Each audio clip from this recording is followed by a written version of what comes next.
l'Iran n'a pas hésité à mettre à exécution ces menaces. Finalement, la menace iranienne, en tout cas la menace conventionnelle iranienne, n'était pas si terrible que ça pour Israël. Et ça, c'est la grande nouvelle de cette nuit.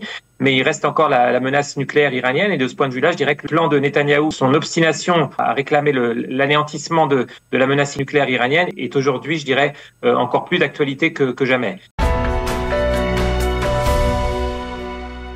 Je le disais tout à l'heure à nos auditeurs, on vous avait sollicité avant donc cette soirée et nuit exceptionnelle pour parler du mal et de ce que vous appelez le mal absolu. Et est-ce qu'on doit le combattre, l'éradiquer totalement ou le gérer d'une certaine manière? C'est la question que vous avez posée dans un éditorial qui reste plus pertinent que jamais. Alors je vous pose cette question par rapport à ce qui s'est passé la nuit dernière. Est-ce que on doit gérer le mal absolu qu'est l'Iran ou alors tenter de l'éradiquer aussi, comme on a essayé de le faire avec le Hamas? Ben oui, la question est d'autant plus brûlante que on se souvient que ça fait quand même plus de 15 ans que Benjamin Netanyahou met en garde contre le danger iranien et qu'il était une voix bien solitaire, parfois y compris en Israël même. Et aujourd'hui, on s'aperçoit qu'il avait entièrement raison, que finalement l'Iran n'a pas hésité à mettre à exécution ces menaces. Alors évidemment, la bonne nouvelle, c'est que peut-être que finalement la menace iranienne, en tout cas la menace conventionnelle iranienne, n'était pas si terrible que ça pour Israël, et ça c'est la grande nouvelle de cette nuit. Mais il reste encore la menace nucléaire iranienne, et de ce point de vue-là, je dirais que le plan de Netanyahou, son obstination, on pourrait presque dire son obsession à réclamer l'anéantissement de la menace nucléaire iranienne est aujourd'hui, je dirais, encore plus d'actualité que jamais. Et donc, je considère effectivement que les événements de la nuit passée démontrent qu'il est urgent de mettre fin à la menace nucléaire iranienne. On ne peut pas se contenter, comme on l'a fait avec le Hamas et avec le Hezbollah depuis 15 ans ou plus, de considérer qu'on peut vivre avec cette menace à nos frontières. Le 7 octobre l'a prouvé de manière tragique, et je dirais que le 14 avril démontre que finalement, une capacité défensive aussi brillante qu'elle soit, aussi perfectionnée qu'elle soit, ne suffit pas. Il faut aussi que Tsahal reprenne l'offensive. Et il faut que finalement on arrive à écarter la triple menace de l'Iran et de ses proxys à nos frontières, et que finalement on ne peut pas cohabiter avec le mal. On ne peut pas coexister avec le mal. Israël ne peut pas coexister avec le mal. Et c'était un petit peu le sujet que je développais avant la nuit du 14 avril. C'est que finalement, du point de vue même philosophique, c'est une erreur de penser qu'on peut coexister avec le mal, qu'on peut simplement le contenir, de la même façon que les États-Unis avaient contenu la menace de l'Union soviétique pendant la guerre froide. Eh bien, nous, on n'a pas ce luxe, parce que je dirais que l'URSS ne mettait pas en danger l'existence des États-Unis. Eh bien, l'Iran, lui, met en danger l'existence d'Israël. Et même si cette nuit, il a porté un coup d'épée dans l'eau, malgré tout, la menace de l'Iran demeure très présente. Oui, mais alors la question se pose, on en a parlé depuis une heure finalement, c'est-à-dire est-ce que Israël peut se permettre avec ses moyens de se lancer tout seul dans une offensive contre le mal absolu qu'est l'Iran? Est-ce que finalement, en sachant qu'il risque d'y avoir des répercussions et que les Américains risquent de ne pas être d'accord, est-ce que finalement aujourd'hui, par rapport à ce qui s'est passé la nuit dernière, cette coalition qui s'est formée en quelques minutes, on va dire, eh bien, il faut absolument tenir compte de la communauté internationale. On ne peut pas ne pas tenir compte de la communauté internationale. Ça serait se transformer en pays, on va dire, entre guillemets, pays voyou. C'est peut-être un terme un peu dur. C'est-à-dire qu'il risquerait de donner le sentiment que Israël, effectivement, quand il a besoin de la défensive, eh bien, il est bien entendu prêt à recevoir des Américains et des Britanniques toute la défense nécessaire. Mais que lorsqu'il attaque, il attaque tout seul sans tenir compte des conseils ou des exigences de la communauté internationale.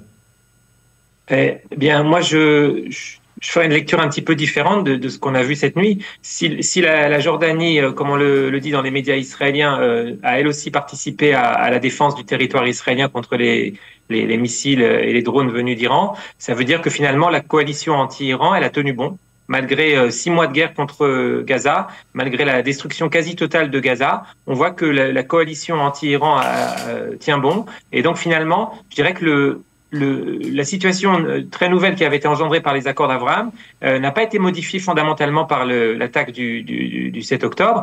Et donc finalement, Israël peut toujours compter sur le soutien des pays sunnites dits modérés et donc ou de l'axe anti-iranien de manière plus générale. Et je crois que c'est la même chose avec les États-Unis.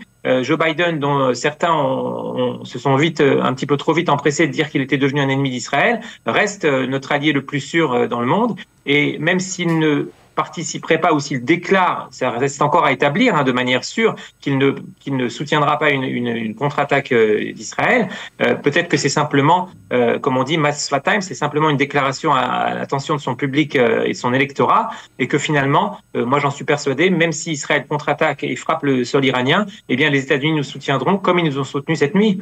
Et donc de ce point de vue-là, je pense qu'il faut regarder, avoir en priorité l'intérêt supérieur stratégique d'Israël. Et quant au soutien de la communauté internationale, on ne peut jamais savoir quelle sera la réaction de nos alliés, mais il faut toujours espérer le meilleur. Et cette nuit, on a eu une agréable surprise. Effectivement, des pays qui nous soutenaient pas du tout sur Gaza nous soutiennent contre l'Iran. Et je pense que ça va rester le cas, même si Israël contre-attaque. Et même le jour où Israël frappera le sol iranien, je pense qu'on aura aussi une heureuse surprise de ce côté-là. Sur le plan intérieur, en politique intérieure, aujourd'hui, vous pensez, Pierre, que finalement Binyamin Netanyahou doit conserver l'actuelle coalition telle qu'elle est, avec des gens comme Smotrich et Ben Gvir qui ne sont pas d'accord avec, apparemment avec, enfin qui craignent que le cabinet de guerre soit trop modéré dans sa riposte et qui ont voté contre, on va dire, les pleins pouvoirs à ce cabinet de guerre. Est-ce que vous pensez que c'est peut-être pas l'occasion pour Binyamin Netanyahou d'essayer de recentrer une coalition pour avoir un gouvernement qui répond, on va dire, aux exigences de la communauté internationale et qui lui permette justement d'éradiquer le mal absolu qu'est l'Iran?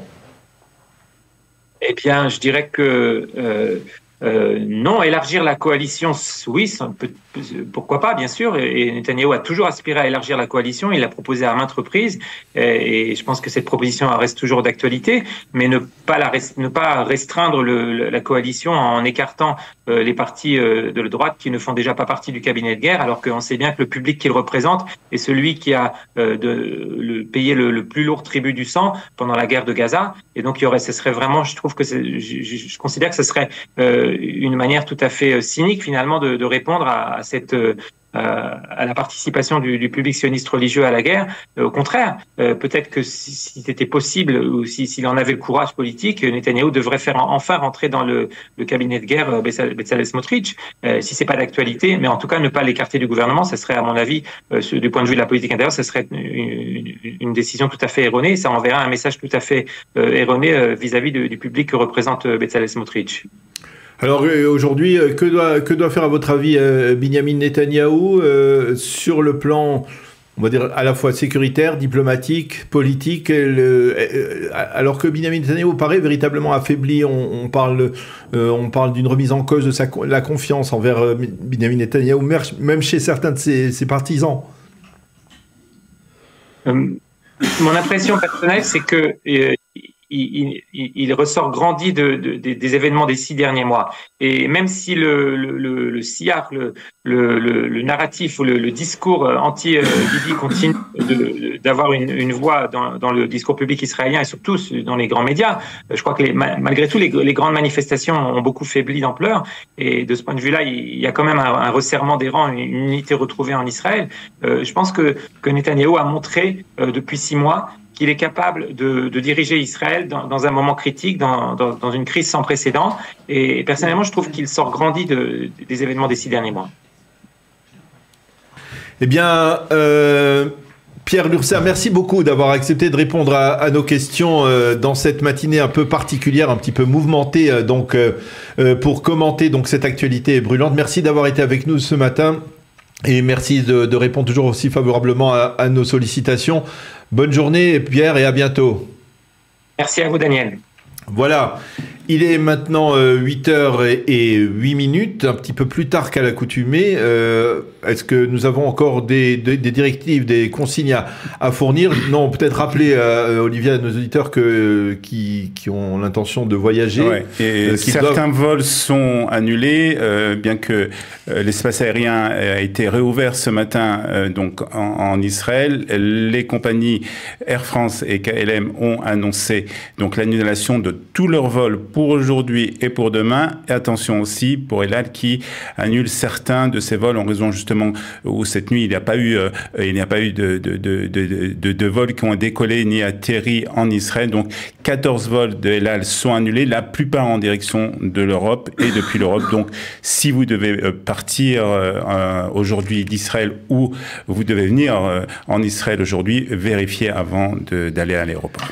Eh bien voilà, merci beaucoup Olivier Granilic de m'avoir accompagné ce matin en cette matinée tout à fait exceptionnelle comme nous l'avons dit. Merci aussi Alice Chouraki d'avoir ordonnancé notre liste d'invités en cette matinée, à Jonathan Eshkol d'avoir géré la technique. C'est pas une chose aisée de le faire, surtout de bon matin et surtout après une nuit blanche pour la plupart des Israéliens. Nous allons terminer cette heure d'actualité en vous montrant des images assez exceptionnelles que nous avons filmées à partir de mon propre domicile. Effectivement, c'était hier soir à 1h, vers 1h40. Voilà ce que l'on pouvait voir quelque part à partir du quartier de Katamon.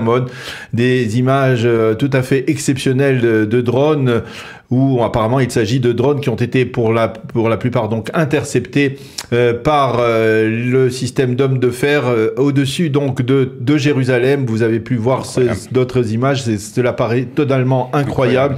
Nous avons vécu effectivement quelques heures, on peut les qualifier d'historiques et d'exceptionnelles bien entendu.